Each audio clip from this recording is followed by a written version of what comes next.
Y'all, so I was wondering, why do people take life so seriously? Now, bear with me. I know you're gonna be wondering, like, wait, what? Why should I take my life seriously? I know. Bear with me. And I once read, wait for it. One day, when the human we see now is a relic of the past, we will look back at this time through the third city and wonder to ourselves why we became so serious during this epic in our evolution. And I agree because why does everything have to be so serious? This chapter in this book emphasizes through the eyes of a child. I know you've heard at this point from somewhere, whether you read it, it was on somebody's channel, whether it was a video. I know you've heard the whole concept of like going back to that childlike space, right? Your childlike self. When people are trying to help you figure out your purpose, like what did you like to do as a child? So everything is about going back to where we started, this childlike space, this childlike energy. And if we are walking around here all the time taking every single thing so seriously, that's stressful. Like when you are in a serious state all the time, that's just stressful. Who wants to do that? Who wants to be that person? I've kind of been that person before. It's not fun.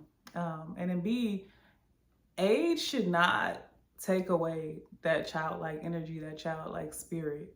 So I would have to agree that we're going to look back, like when we're looking at this space in life, and whether it's like, whether you're talking about like generations from now on some spiritual stuff, or if you're just talking about, let's just say, I don't know, 20 years from now, and you'll look back and even elders, older people will tell you today, like, yeah, you gonna regret. You gonna regret taking things so seriously. You gonna regret not doing this, not doing that, not chasing your dreams. So why do we feel like we have to take everything so seriously? I feel like, especially my generation, it's like we are super goal oriented and like we have to do this, that, and the third. But I challenge you to like let up a bit.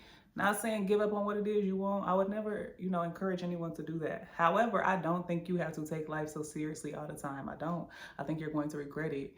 Think about like them super basic movies where there's always this character who like gets sick from stress and then they like start focusing on the simple things in life, like, oh, my children and my family, and like work isn't that serious and I don't have to be this serious, and let me just like go to the park with my kids, like these simple things. So I agree with that statement, and I'm going to continue. I'm going to read a little bit more.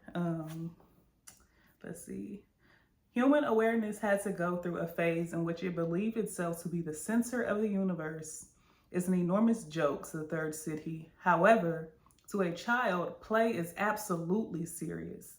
The toy in a child's hand does become the center of their universe, just as our individual lives becomes the center of our universe. We are innocently unaware of the magnitude of our great good fortune to be alive and playing out the epic exploration of consciousness with all of its toys in the world of form. And I said, dang, yeah, like that was deep. I'm gonna go ahead and break that down for y'all because that was a lot right there. At first, I just underlined like that first sentence I read to you, and I said, hold on, let me draw some little arrows. Yes, like all that. We need to talk about all of that. So first, just starting with the child, because even with my little nephew, when I do get to see him when he's in town, and I'll just be in admiration to the things he says, and I'll even like tell my brother, like, oh, Messiah said this today or whatever. Because I'm in awe, because in his world, like in his universe, whatever he is talking about, it is very much serious. So as his auntie, I treat it as such. Like, yes, like whatever this matter is in your world, that is serious. So how they use a child and they said, the toys, like to us, we're just looking like the little kid playing with the toys, keeping the child occupied. But that is so serious to them. That is the center of their universe, right? So that comparison just showing like first of all, we decide what is serious and what's not. So that in itself should make you question the whole serious component, because like what is seriousness and what is truly serious, what should be taken seriously, what should not, because it changes, right? It's ever changing. And one could argue like as an adult, a toy is not serious, that's childish. But if you're a child, then a toy is very much so serious. Even with like a job versus like going outside and sitting in the park. to me, I would say that is very much so serious. And on some days, that's more important than my job because I get a certain level of peace, a certain level of calm. I get to connect with nature. I get to just be. So that is very much so serious and more important than work sometimes. So I don't think that you can just say that blank equals blank. Being serious equals blank. This is what we should be serious about. I don't think there's like, you can't just say that. I think it's definitely subjective. So moving forward, let's see. We are innocently unaware of the magnitude of our great good fortune to be alive. Okay, so I've heard different thoughts and I can understand both sides. Like I've met the people who are like more curious and more excited about like afterlife and like what's that. I've met people who are like extremely passionate about like living life here. And I'm not gonna lie, like I definitely have a curiosity about what's next. But especially I feel like when you're going on these different spiritual journeys and whatnot, you really can get caught up in that mentality and lose sight of where we're at now, the fact that we're here, the fact that like we are in this vessel and speaking and breathing and communicating and creating, baby, that is magic. That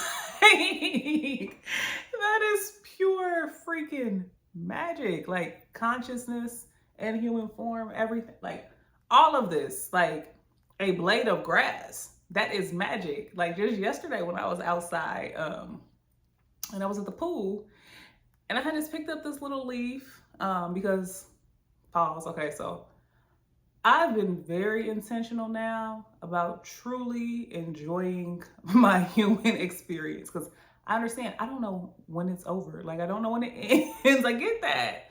I also, wow, I just was so present in that statement. I forgot what I was saying. But yeah, it's fully embracing and enjoying my human experience because I don't know when it ends, don't know when it is over.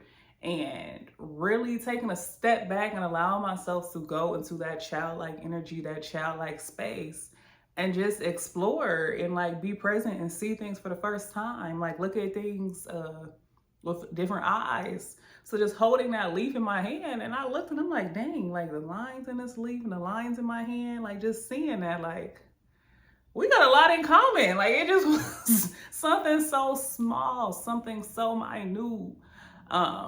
But it was like that childlike exploratory curiosity, and it brought me so much joy and so much bliss. So everything does not have to be so serious. Like it doesn't. Also a download that I received, I think it was sometime last week, but it just was randomly, and part of me started to turn it into a poem, but I don't know, it just was a thought and it just was like heavily repeating in my head. And I don't know if it's when I was falling asleep or waking, I don't remember it, but that's not the important part. The important part is the message. And it was like, this world is my playground. And I'm like, okay, all right, the world is a playground. And I'm like, I think after the fact, I ended up reading it somewhere. It wasn't the other way around. It's like I had read it or ended up hearing it somewhere else later on. And I'm like, what's to this whole the world is a playground? And I'm like, it resonated with me so deeply because I'm like, yes, why am I taking all this stuff so freaking seriously? Like, why am I allowing myself to be stressed and consumed about the things and the ways of this world when it should really just be all of our playground? Like it should be our playground. And don't get me wrong, I'm not unaware of all the tragedy and chaos and the powers that be and what's going on, whether you're talking about finances, economy, whether you're talking about what's in the food, what's in the what, like I get it. However, I guess it's just my ability to surrender to life and my trust and my unwavering faith and belief that everything is going to be okay. It might even be from like a spiritual moment, we'll call it that I had, where I received the download that the great mother protects her children. I am a child of her, okay? The great mother, Mother Nature, whomever, like And she said she protect her children, so I'm good, and I'm standing on that. Like, I received that. That message came to me, and I felt it, and I believe it. So I'm like, no, you're not gonna be out here stressed, upset, and depressed about a fake monetary system for starters. Like, no, like, you understand the Federal Reserve, and you get that. You know that stuff is all fake, right? So what they do or don't do with it, like what's going to become of it, like what the currency is going to be, what we're going to do as far as food and water, like I'm not saying those are not important issues. But what I am saying is I'm not going to stress my pretty little mind about it. I'm not. So say what you want, say what you will. Like, my spirit has found a way to still be at peace, and I trust that the Great Mother is going to protect her children. One of her children being me. I'm going to be all right. And in that moment when I need to know what to do as far as money, currency, food, water, like the answer will present itself. It will. It just will.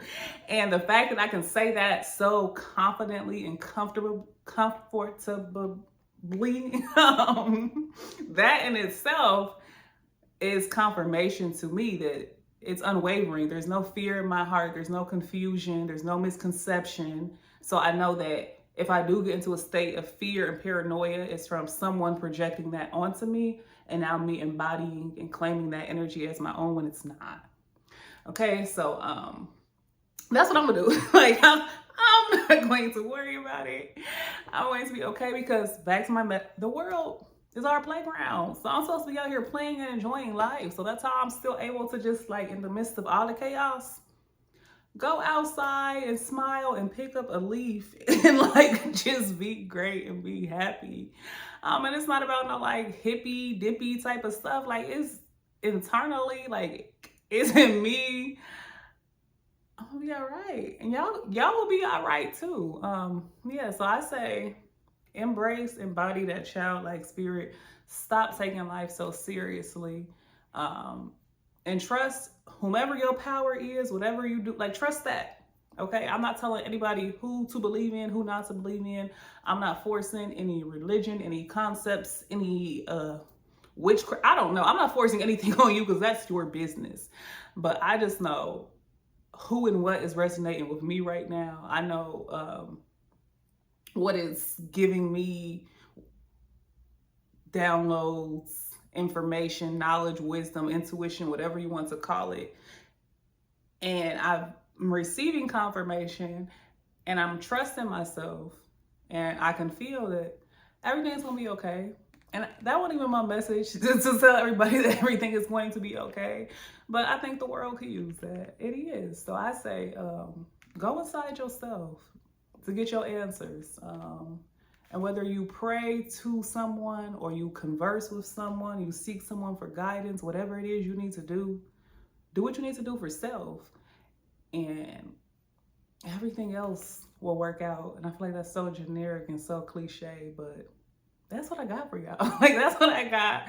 The world is our playground. Do not take it serious. Like, being a child at recess on a playground, we out there playing and having the time of our lives. Like, there is no sense of time. Like, when that teacher come, all right, line up, recess over. Oh, right? Like, nobody wants to hear that. Nobody likes it. We just got here. Been out there for like 30 minutes. We just got here. Because you're not taking life too seriously. You're not on this pretend time clock. You are just so in that moment, and you're on the playground. You're having fun. You're exploring. You're interacting with your peers out there. Race don't matter. It's like you playing with any and everybody who want to play the game. They on the same frequency as you. Okay, we want to go over here and play house. We want to play school. We want to ride the slide. We want to do the swings. We want to do the teeter-totter. Whoever is with it and on that frequency, then we're on this playground and we're playing together. And it's like the time of our lives, and we're not thinking about anything. You could have just got in trouble right before you went outside, right, for recess, and you know you're getting a whooping when you get home. Like, you were just in tears, bawling. But once you got a recess, woo! Not a care in the world. None of that matters anymore, because you're not taking things seriously anymore. You're able to let up and loosen up. So I say, Worst case scenario, right? If you're saying, you know, the world is over, all of this is over, it's about to collapse. Go out with a bang, then. Like, enjoy your life and don't take life too seriously. That's what I would want to do, right? But I'm not saying be irresponsible, be carefree. I'm saying do what's going to bring you peace, and just remember that you owe it to yourself to play. You owe it to yourself to embrace your childlike self. You do. You owe it to you. So I'm gonna cut that off right there. And that was the third gene key. I know I didn't tell y'all which one I was reading from today. My apologies. But that was the third gene key through the eyes of a child. The Siddhi is innocence, the gift is innovation, and the shadow is chaos. So there you go.